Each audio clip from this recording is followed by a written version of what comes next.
Hi, let's talk about niching down on YouTube and why I'm not doing it on one of my YouTube channels. See, the general consensus here about growing on YouTube is you have to pick a niche, stick to it in order to grow. The better thing here is not to pick a niche, but that's the best. The best way to explain it is to pick a niche, but you're not targeting a niche that's not actually the real truth here.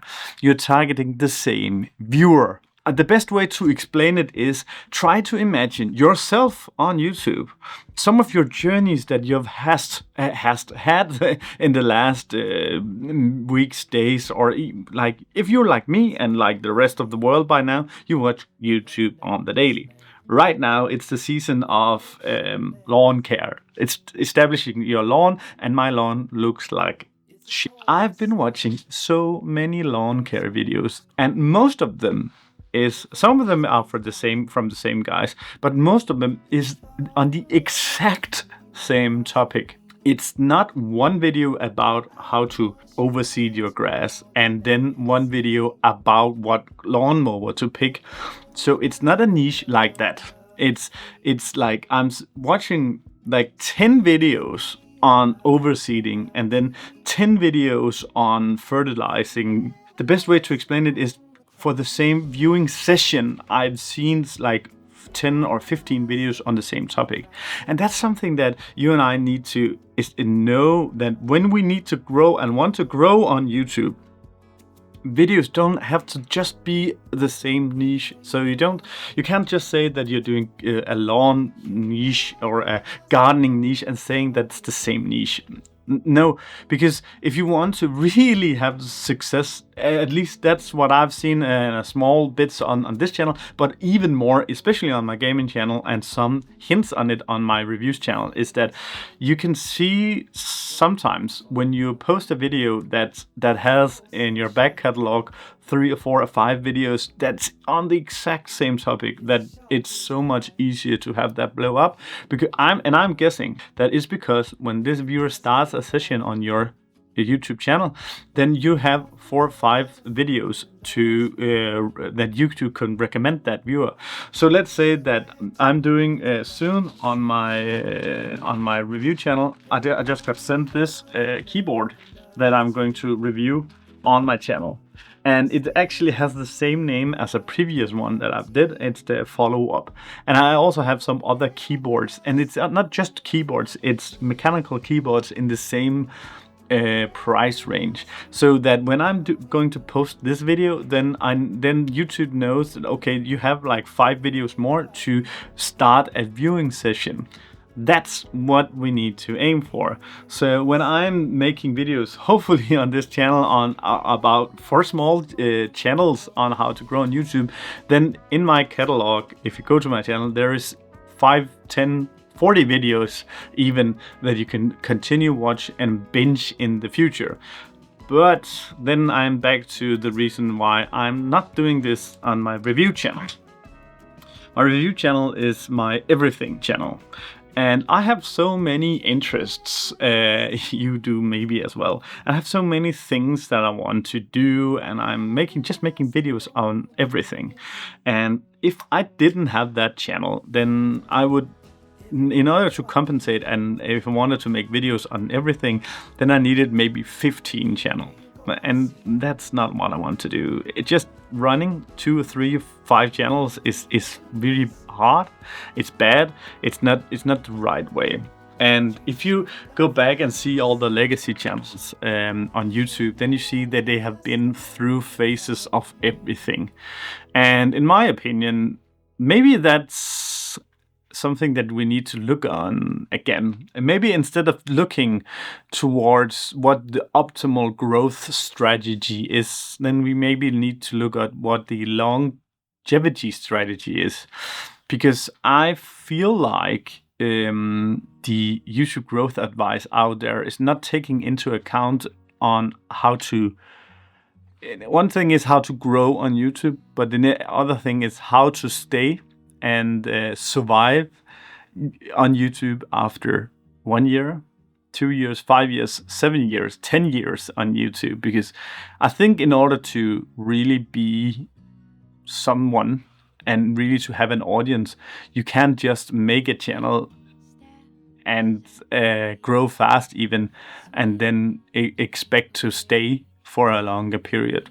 So my review channel, I'm just doing everything. The last one I made a garden video because I'm hooked on gardening stuff. Of course, that video got like 100 views, whereas the video before it got 3,000 views because that was more targeted my main audience. But I'm not going to stop doing that. I will continue to do all sorts of videos that just fits me to do. Because from what I've learned right now, it doesn't hurt my good videos that I also post bad videos. I'm not even posting bad videos. I'm posting videos that's just not for the same audience. But at the same time, I'm also reaching out for new people out there to see if there's someone else who wants to connect with me. And by doing that, maybe that's the same thing that all of these legacy channels that have been here for a long time have been doing. If you do make a video about A, B, and XYZ in the other end. So for me, it's like I have everything about from keyboard reviews to building a PC that's maybe in the same niche, but then now I have how I build a fire pit in my garden, and I also have a stretching videos and something about my health and stuff I went through. If I never did that, then I would never have had the 35,000 view video. I made a video review about something called ashwagandha gummies. Yes, that got 35,000 views. And if I just stayed in my niche, then I would never have tried making that video. And so, and by reaching all of these people in this different kind of niches, I'm making a tighter group of people, maybe I'm hoping, that will connect with me, because those who stay for a longer period of time when you do all sorts of things will be really the core. I feel like this channel has something in common with my gaming channel, because I feel like whenever some of you subscribe, you do it because you like me and or like what I'm saying, or some of what I'm saying makes sense to you, which is nice. And on my gaming channel, I got all of my subscribers because I think because also they liked me. It was just a good mood, good vibe being there, and this is special because this is audience building, whereas the reason why I started branching out was because all of my keyboard and speakers and headsets reviews, I did a lot of them, and all of them got I have many views. One of them has almost 200,000 views now. All of them came for the review and left again. They were in the middle of a buying process, which is good for monetization, also good for me, but it's not audience building. I think in order to build our audience, you need to have you have to be personal. You have to make the videos more about your personal stuff and more about you instead of the product itself. Now, making product video will help you grow, but I don't know if they will help you grow an audience. So that's why I changed gears on my review channel. So instead of doing making videos saying Razer Barracuda review, I would call it today, I tried using this and this product. I tried using the Razer Barracuda for 30 days. And then I would maybe go into a more personal story and on why I changed to this headset. And that's maybe a bad relatability thing. Maybe it's not so easy to relate to doing a 30 days review on a headset, but I actually did it for this one, my keyboard. And instead of just making a review, I said I switched to this keyboard for 6 months, and it worked better than my other review videos. It got 4,000 views just pretty fast. And I just made a video about these cameras, which are kind of cool. These are just like some kind of, you could call them multi-use, single-use camera, or digital single-use cameras, but they are not single-use. They're just screen-free cameras for the kids and so on. Instead of calling them the CamSnap Camera Review, I called it Why You Need This $69 Camera in Your Life, seriously. And I made it more about the story on, not, instead of leaning up against like the product and being a review of this product for everyone who wants to buy, I leaned up to maybe make a more personal story and of how and why I thought this way. I don't know if that works, but I have not found the right trajectory yet for my review channel, but also because it's my personal channel and I want to make it more about my personality instead of my instead of just reviews. I don't know if any of this made any sense to you, but sometimes I'm just here to vent and tell you my stories about things.